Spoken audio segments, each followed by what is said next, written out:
and welcome everyone. Ryan here from FretDojo. If you're learning jazz guitar, it's easy to fall into a rabbit hole with chords. You have drop twos, drop threes, drop 2 and 4s, spread voicings, shell voicings. It's all quite a lot to think about. But the secret is that you don't need all of these chord types to be great at accompanying another musician. In today's video, I'll share with you 5 quick tricks that can transform the way you play jazz chords on guitar in record time. Now, these aren't my own ideas and methods. In fact, these come from jazz masters like Joe Pass and Bill Evans. Even if that sounds intimidating, I encourage you to stick around. You'd be amazed how easy it is to incorporate these ideas into your playing right away. So let's grab our guitars and get started. The first trick I'd like to share with you is an approach to turnarounds that can introduce some really cool new chromatic sounds to your playing. Now this comes from composer Tadd Dameron, and so I've opted to call this Tadd's Tritone Turnaround. Okay, so this is something you might hear in a tune like Lady Bird, but the cool thing is that this can actually be applied anytime we have a major 1-6-2-5 turnaround. So we call this a tritone turnaround because it's based on this idea of turning all of the chords in the turnaround into tritone subs. So if we have a 1-6-2-5 in the key of C major, let's say C major 7, A minor 7, D minor 7, and G7, back to C major 7. Let's do a tritone sub to all of those after the C chord. So we'll still play C major 7, but instead of A minor, we'll take the tritone of that and play an E flat major 7 chord. So we're also reharmonizing these. We're turning what would be minor chords into major 7 chords, or even dominant chords into major 7 chords. So now we have C major 7, E flat major 7. Next we would have D minor. Instead, we're going to take the tritone of that. Now I'll play A flat major 7. I might play a closed voice chord like this. And then instead of our G7, we'll take another tritone sub and play D flat major 7. And this resolves beautifully into C major 7. This turnaround adds a lot of drama to any tune you're playing. It's a really cool sound, and it's one that's really common in jazz comping vocabulary. So if you're playing with other musicians who are experienced, they're likely to catch it. The second comping trick I'd like to share with you comes from Bill Evans, and this is a technique he used on the tune So What from Miles Davis' 1959 record, Kind of Blue. You've heard this sound tons of times if you've listened to this record, but maybe you've never thought about bringing it to the guitar. It's actually quite easy. Let's check it out. So if we want to play the So What progression, the So What chords, that little riff, it's made up of 2 chords, and they're both really quite simple. So I'm going to bar my first finger over the 7th fret from the A string to the top string. And we get that beautiful, really kind of suspended sound. Now I'm going to take my second finger, I'm going to grab the note G right here. And now what we end up with is this stack of 4th intervals, which gives us that kind of suspended sound. But with this added G, now we have 4th interval, 4th interval, 4th interval, and then a major triad. So we have this cool stacked sound. What's really awesome is that this is a movable shape. So you've already heard this on So What.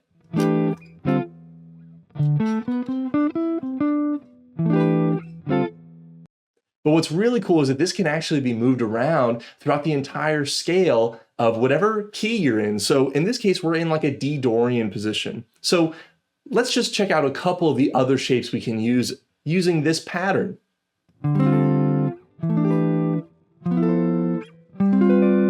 So that's just a couple of them, but this already gives us a bunch of options to use when we're playing over an extended minor chord, for instance. So if we're playing like a D minor blues, I'm going to be using these shapes all over the place.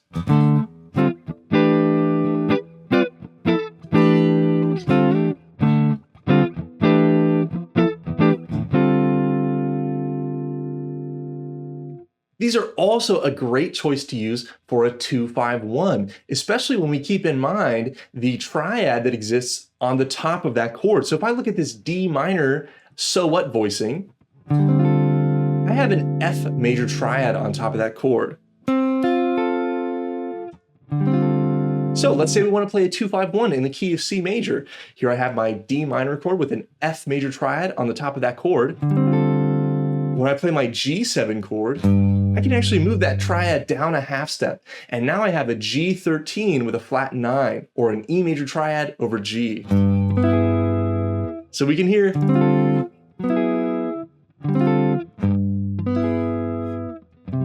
resolving to C. So these so what voicings are not only useful in a modal situation, but they can also provide a great starting point for 2-5-1 comping. The next trick still uses those so what voicings we just talked about, but now let's look at how we can apply those over some other chord types to maximize their usability. So we've already talked about using the so what chord over minor when we're kind of just applying it from the root, right? D minor over D minor. But what if we wanted to apply these to different chords? We can use the same collection of pitches and use that to bring out cool sounds over different harmony. So for instance, if we want to play over a dominant chord, let's say I have an F7. I can use my so what voicings. I'll base that pattern off of the 5th of that chord. So in this case, I'll use all those same shapes,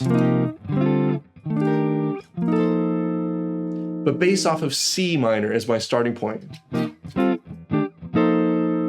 And that sounds great. So really what I'm doing is I'm taking like a 5 chord, F7, and I'm thinking of whatever the 2 chord would be related to that. So that's an easy trick to get this happening really fast. So F7, the 2 chord of that would be C minor, right? If I was in like B flat, for instance. So this sounds great. This is a really cool comping trick you can use, especially on a blues or some other situation where you have an extended dominant chord.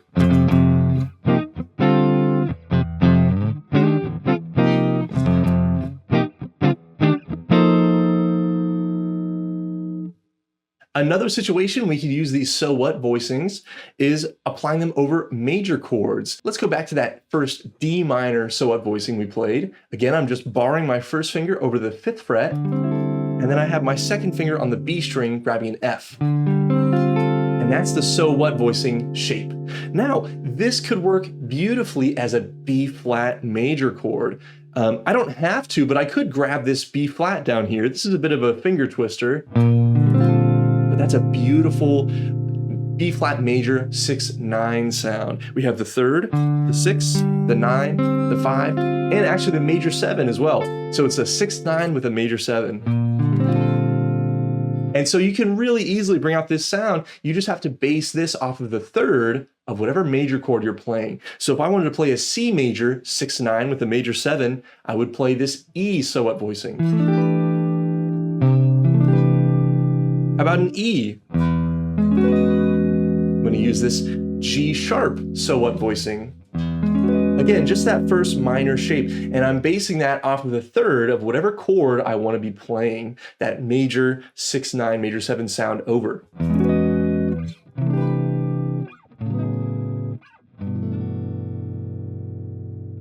The next comping trick comes to us from one of my favorite guitar players, the great Joe Pass. Now, this is something I heard him do specifically on the intro to My Romance from his album Unforgettable. It's a beautiful record. He's playing on nylon string guitar. I highly recommend checking that one out. And so this is where we're using a slash chord, a triad over a bass note to bring out some different dominant sounds. Let's check it out. So this is just one example of using the slash chord in this way. Joe Pass uses it like this on the intro to My Romance. It's a F major triad, but I'm actually going to finger this with my pinky, 2nd, and 1st finger to leave my 3rd finger free to grab that low G. And Joe Pass plays that high open E string as well.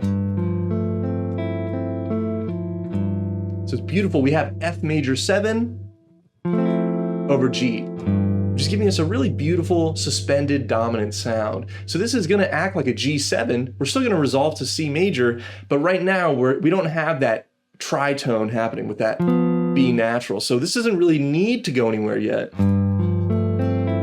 It's the next part that really makes this whole thing work. So after we play this suspended chord, then here's what Joe Pass does. This is really cool. Now we're going to play pinky, 1st, 2nd finger. I'm playing F, A flat, and C sharp. So this is just a C sharp major triad, but over G becomes this really beautiful diminished dominant sound, especially with that open high E as well. So we alternate in between these F major 7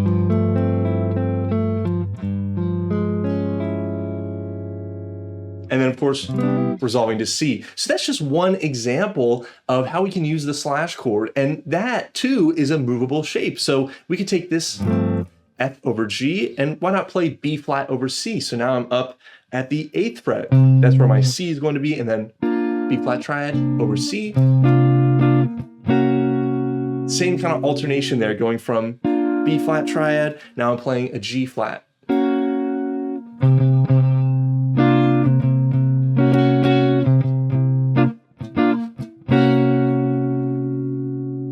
And so that works great for intros or endings.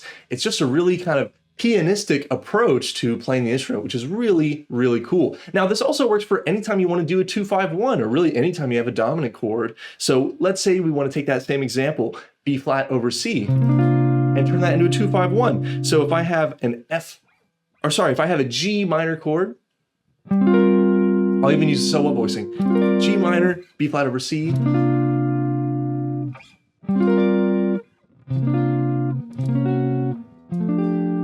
Just gives us more opportunities to inject melody and other really cool little moves into our comping. So instead of playing a really straight up 2-5-1, which there's nothing wrong with that, but there's something a little more embellished about this approach where we're playing G minor 7, then this suspended.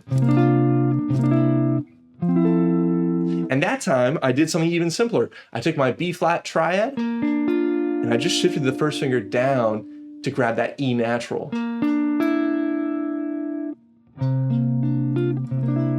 So now this is C7 with a 9. C, B flat, B natural, E natural. And this works great. You could shift your first and second finger, you would end up with flat 9.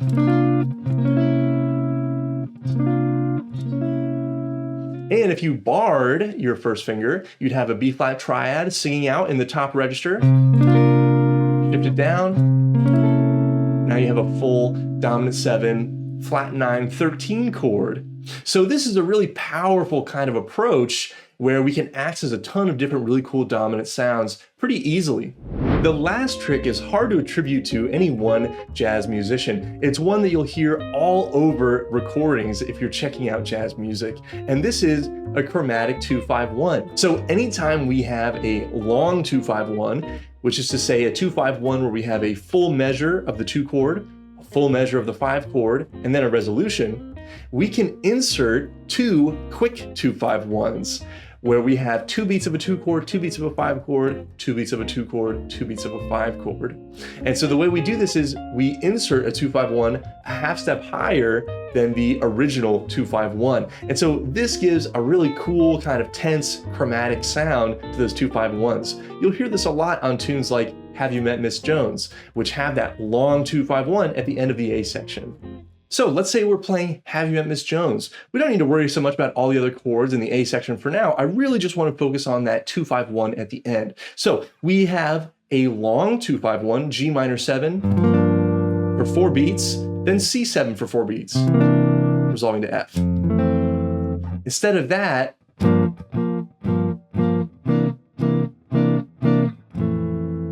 we can insert a 2-5-1 a half step higher than the original 2-5-1. So now we can play A flat minor 7, D flat 7, G minor 7, C7. So now instead of this, we have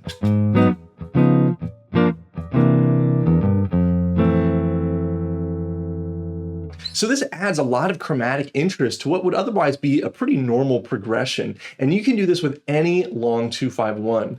Let's listen to how that would sound in context of the full A section.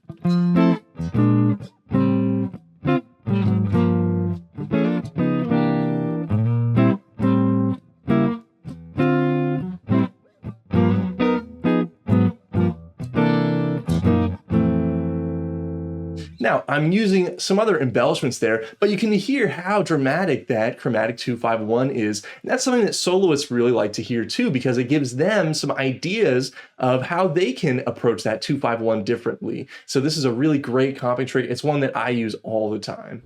So there you have it. 5 quick tricks you can apply to your jazz guitar comping today to start sounding a little bit more like the masters you hear on recordings. If you enjoyed this video or you learned something, please leave a like and subscribe for more content like this in the future.